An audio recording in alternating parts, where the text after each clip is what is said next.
भारत के 16वें राष्ट्रपति पद के लिए कल होगा चुनाव। मतदान के लिए सभी तैयारियां पूरी।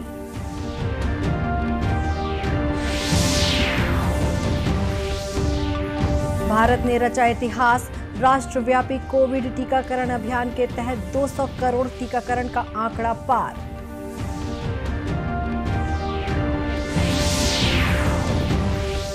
प्रदेश के लोक स्वास्थ्य और परिवार कल्याण मंत्री टीएस सिंहदेव ने पंचायत और ग्रामीण विकास विभाग से दिया इस्तीफा।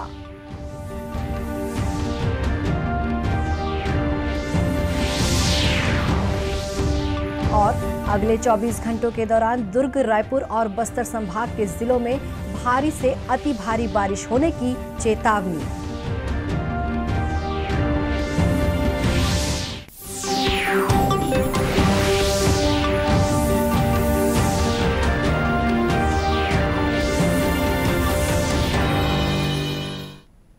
नमस्कार, आप देख रहे हैं दूरदर्शन समाचार। मैं हूं शुभ्रा भट्टाचार्य। अब समाचार विस्तार से। राष्ट्रपति चुनाव के लिए कल 18 जुलाई को मतदान होगा। चुनाव के लिए राज्य में सभी तैयारियां पूरी कर ली गई हैं। भारत निर्वाचन आयोग द्वारा छत्तीसगढ़ के लिए नियुक्त ऑब्जर्वर राकेश रंजन कल 16 जुलाई को रायपुर पहुंच गए हैं।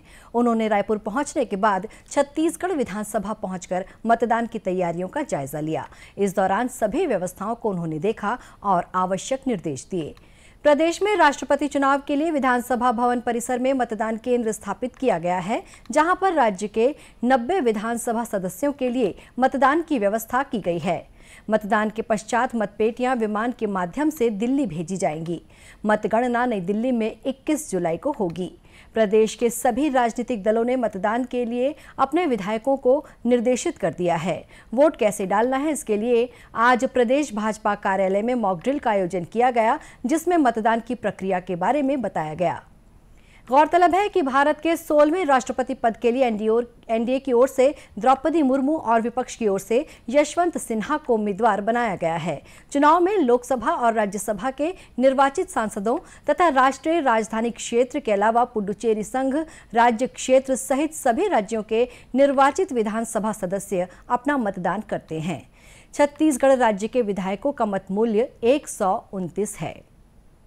राष्ट्रव्यापी कोविड टीकाकरण अभियान के तहत भारत ने आज 200 करोड़ टीके लगाने का आंकड़ा पार कर इतिहास रच दिया है। केंद्रीय स्वास्थ्य मंत्री मनसुख मांडविया ने कहा कि आज 17 जुलाई 2022 का दिन हमेशा याद रखा जाएगा। नमस्ते। माननीय प्रधानमंत्री श्री नरेंद्र मोदी जी के मार्गदर्शन में 16 जनवरी 2021 को शुरू हुए कोविड टीकाकरण अभियान ने आज 200 करोड़ टीकाकरण का लक्ष्य पूरा किया है। यह देश और देशवासियों के लिए गौरव की बात है। इतना मुश्किल लक्ष्य हमने मात्र 18 महीनों में हासिल कर लिया है।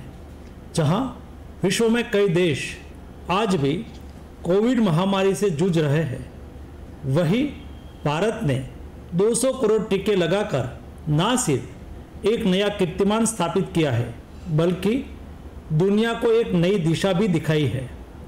मैं इस उपलब्धि के लिए सभी देशवासियों को बधाई देता हूँ। साथ ही मैं इस महान कार्य को सफल बनाने में जुटे हमारे सभी साथियों, विशेषकर स्वास्थ्य और टीकाकरण कर्मियों को धन्यवाद देता हूँ। इस बीच कोविड टीकाकरण में कांकेर जिला छत्तीसगढ़ में पहले स्थान पर है। बीते 2 दिनों में कांकेर जिले में 16,728 लोगों को कोविड रोधी टीके लगाए गए हैं। इधर आजादी के अमृत महोत्सव के तहत बिलासपुर जिले में कोरोना संक्रमण से बचाव के लिए बूस्टर डोज भी लगाया जा रहा है, जिसकी आज से शुरुआत हो गई है। 15 जुलाई से 30 सितंबर तक 75 दिनों तक 18 से 60 वर्ष की आयु के लोगों को बूस्टर डोज दी जाएगी। इस संबंध में लाभार्थियों ने बताया कि केंद्र सरकार द्वारा प्रिकॉशन डोज निःशुल्क लगाए जाने की घोषणा के बाद लोगों में उत्साह नजर आ रहा है। लाभार्थियों ने इसके लिए केंद्र सरकार को धन्यवाद दिया है। प्राइवेट जो हॉस्पिटल वगैरह था वहीं लग रहा था, बट यहाँ बिलासपुर में उसकी ज़्यादा व्यवस्था नहीं थी। 2 ही जगह था, तो वहाँ मैंने पता किया तो वहाँ ख़त्म हो गया था, करीबन 2 महीना हो गया है। और फिर अभी पता चला है कि फ्री में लग रहा है सरकारी हॉस्पिटल्स वगैरह में, तो मैं यहाँ बूस्टर डोज लगवाने के लिए आया हूँ। ये जो वैक्सीनेशन का कार्यक्रम चलाया जा रहा है आज से 15 जुलाई से, मैं उसके लिए मोदी सरकार को बहुत बहुत धन्यवाद देता हूँ। और आम जनता के लिए फ्री है ये वैक्सीनेशन। वैसे कई लोग सरकार प्राइवेट भी लगवाते हैं, लेकिन आम जनता जो गरीब वर्ग है उनके लिए बहुत ही अच्छा है। ये माननीय प्रधानमंत्री जी का कार्य बहुत ही सराहनीय है। पहले बूस्टर डोज मतलब प्राइवेट हॉस्पिटल में लग रहा था तो लोगों को संकोच हो रहा था, वहाँ पैसा देना पड़ेगा। अभी उनके द्वारा जो योजना लाई गई है कि फ्री में बूस्टर डोज लगेगा, उसका लाभ मैंने लिया है। हाँ सर, मुझे आज बूस्टर डोज लगवाने आई हूँ। पता चला कि बूस्टर डोज लग रहा है करके, तो लगवाने आई हूँ। और पहले ये प्राइवेट हॉस्पिटल में पैसे में लगता था, लेकिन अब मोदी सरकार के द्वारा फ्री में लग रहा है, इसलिए मैं मोदी सरकार को धन्यवाद देना चाहती हूँ। बिलासपुर जिला अस्पताल की चिकित्सक डॉक्टर प्रांजलि केसकर ने दूरदर्शन समाचार से बातचीत में बताया कि बूस्टर टीका लगवाने के लिए शहर की जनता में एक अलग ही उत्साह देखने को मिल रहा है। गवर्नमेंट के द्वारा अमृत महोत्सव शुरू करा गया है। आज के दिनांक से 75 दिन तक इसमें 18 वर्ष के आयु से लेकर 59 वर्ष के सभी लोगों के लिए जो कोविड का बूस्टर डोज है वो सबको फ्री में लग रहा है। आप सभी इसका लाभ अच्छे से उठाइए। सभी जो भी सरकार द्वारा निर्धारित PHCs हैं वहाँ पे जाकर के टीका लगाइए, या फिर जहाँ पर भी आपको सुविधा है, जहाँ पे भी टीका लग रहा है, आप सभी वहाँ जाकर टीका लगाइए। इसके पहले सिर्फ 60 वर्ष के ऊपर के लोगों के लिए था, अभी 18 से लेकर के 59 सबके लिए फ्री है। गौरतलब है कि जिले के 120 सेंटरों में निःशुल्क बूस्टर डोज लगाए जाने की व्यवस्था की गई है।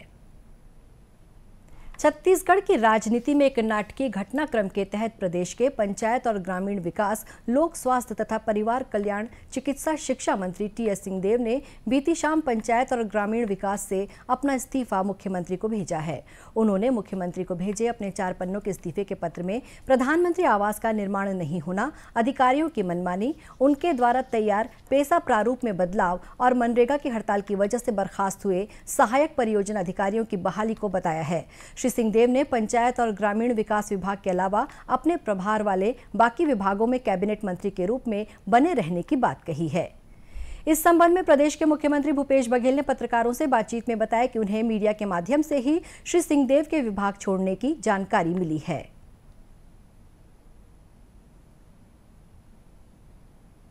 मैंने पहले ही कहा कि मुझे मीडिया के माध्यम से पता चला, तो मेरे पास पत्र आएगा तो मैं इसमें विचार करूंगा। सर, अभी आपकी चर्चा हुई क्या सिंहदेव जी के साथ? नहीं, मेरी चर्चा नहीं हुई। कल मैंने रात में लगाया था, फोन मिलाया था, नहीं लगा।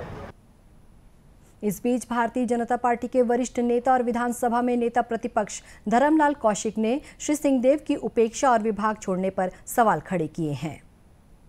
मुझे लगता है कि हिंदुस्तान में पहली घटना होगी। निर्णय मंत्री के द्वारा लिया जाता है, लेकिन मंत्री के द्वारा जो निर्णय लिया गया उसको बदलने का अधिकार चीफ सेक्रेटरी और सचिव को दिया गया है। इससे मंत्री जी आहत होकर के जो त्याग पत्र दिए हैं, लगातार वो प्रयास किए कि गरीबों को प्रधानमंत्री आवास मिले, लेकिन जिस प्रकार से उसको रोका गया, आज 8 लाख लोग वंचित हो गए प्रधानमंत्री आवास से। लगातार इस विधानसभा में इस बात को उठाते रहे कि 13 लाख लोगों को आवास नहीं मिला है, और ये बात साबित हो रही है उनके त्याग पत्र में दिया।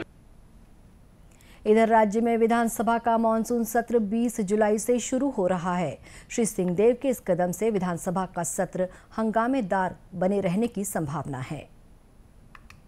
नई राष्ट्रीय शिक्षा नीति के तहत अब स्कूली बच्चों को हर शनिवार बस्ते के बोझ से मुक्ति मिल रही है। इस कड़ी में राजनांदगांव जिले के बजरंगपुर नवागांव के शासकीय स्कूल में कल शनिवार को बैगलेस डे की शुरुआत की गई। इस दौरान स्कूली बच्चे बिना बस्ता लिए स्कूल पहुंचे। बच्चों को खेल के माध्यम से आवश्यक जानकारी दी गई। वहीं गीत, कहानी, रंगोली और पेंटिंग के माध्यम से भी बच्चों को पाठ पढ़ाया गया। स्कूल की शिक्षक सीमा सिंह बघेल ने बताया कि प्रत्येक शनिवार को बस्तों के बोझ से मुक्ति दिलाने इस योजना की शुरुआत की गई है। बैगलेस डे के तहत विद्यार्थियों को पढ़ाई के साथ कौशल आधारित मनोरंजक पाठ भी पढ़ाए जाएंगे। शनिवार को शासकीय बालक प्राथमिक शाला बजरंगपुर नवा गांव में शासन के आदेशानुसार आज बच्चों को बैगलेस डे शनिवार विद्यालय 7:30 को लगाया गया और बच्चों को सबसे पहले प्रार्थना स्थल में जिस प्रकार विधिवत प्रार्थना होती है प्रार्थना कराया गया। उसके पश्चात क्योंकि अभी ये रेनी सीजन बारिश का दिन है, इस मौसम को ध्यान रखते हुए बच्चों को परिस्थितिवश जैसे जिस प्रकार से योग करवाना चाहिए उसमें से प्राणायाम कराया गया। गौरतलब है कि नई राष्ट्रीय शिक्षा नीति के नवाचार से जहां बच्चों में बौद्धिक और शारीरिक शिक्षा का विकास होगा, वहीं रोजगारमूलक शिक्षा मिलने से स्वरोजगार की भावना भी विकसित होगी। मौसम विभाग ने अगले 24 घंटों के दौरान प्रदेश के दुर्ग, रायपुर और बस्तर संभाग के जिलों में भारी तथा बस्तर संभाग के 1-2 स्थानों पर अति भारी बारिश होने की चेतावनी दी है। प्रदेश के कई जिलों में हो रही लगातार बारिश के कारण नदी नाले उफान पर हैं। वहीं आम जनजीवन भी प्रभावित हुआ है। बस्तर संभाग में नदी नालों का जलस्तर सामान्य से ऊपर पहुंच चुका है। बीजापुर और सुकमा जिलों में बाढ़ के हालात हैं। मुख्यमंत्री ने बाढ़ प्रभावित क्षेत्रों में राहत और बचाव के सभी जरूरी इंतजाम सुनिश्चित करने को भी कहा है। वहीं बीजापुर जिले में 2 दिनों की राहत के बाद फिर से मूसलाधार बारिश हो रही है। इस बीच गंगालूर के झारगोया इलाके में गर्भवती महिला को प्रसव पीड़ा होने पर अस्पताल ले जाया जा रहा था, लेकिन झोरवाया गांव के पास नदी का जलस्तर अधिक होने के कारण नगर सेना प्लाटून कमांडर निर्मल साहू की टीम द्वारा अस्पताल से पहले ही नदी किनारे महिला का प्रसव कराया गया। इसके बाद जच्चा बच्चा दोनों को मोटर बोट के जरिए रेड्डी गांव के उप स्वास्थ्य केंद्र में भर्ती कराया गया है। फिलहाल जच्चा बच्चा दोनों सुरक्षित बताए जाते हैं। उधर तेज बारिश से कांकेर जिले के चारामा घाट में भूस्खलन से राष्ट्रीय राजमार्ग क्रमांक 30 पर गाड़ियों का आवागमन बंद हो गया है। प्रशासन द्वारा मार्ग खोलने के लिए प्रयास किए जा रहे हैं। देर शाम तक यातायात बहाल होने की संभावना है। इधर राजधानी रायपुर में बीती रात से हो रही बारिश से आम जनजीवन प्रभावित हुआ है। शहर के निचले इलाकों में जल भराव की खबरें मिली हैं। महासमुंद जिले में भी लगातार हो रही बारिश के कारण निचले इलाकों में पानी भरने की खबर है। वहीं राष्ट्रीय राजमार्ग क्रमांक 353 पर पानी भरने के कारण आवागमन प्रभावित हुआ है। दूरदर्शन केंद्र रायपुर से प्रसारित होने वाले प्रादेशिक समाचार को आप YouTube पर भी देख सकते हैं। हमारे YouTube channel Chhattisgarh DD news पर प्रादेशिक समाचार उपलब्ध रहेगा। YouTube चैनल का लिंक और QR कोड आप स्क्रीन पर देख सकते हैं। अपने एंड्रॉयड फ़ोन से QR कोड स्कैन कर आप छत्तीसगढ़ DD न्यूज़ लिंक पर जा सकते हैं। इसके अलावा छत्तीसगढ़ DD न्यूज़ फेसबुक और ट्विटर पर भी उपलब्ध है। अंत में मुख्य समाचार एक बार फिर से।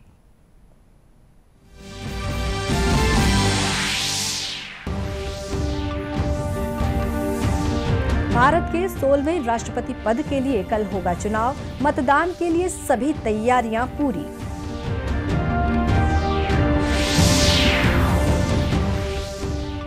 भारत ने रचा इतिहास। राष्ट्रव्यापी कोविड टीकाकरण अभियान के तहत 200 करोड़ टीकाकरण का आंकड़ा पार।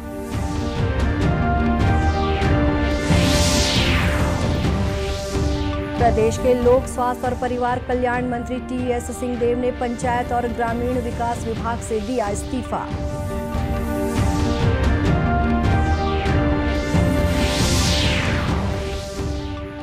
और अगले 24 घंटों के दौरान दुर्ग, रायपुर और बस्तर संभाग के जिलों में भारी से अति भारी बारिश होने की चेतावनी। इसी के साथ ये समाचार बुलेटिन समाप्त हुआ। नमस्कार।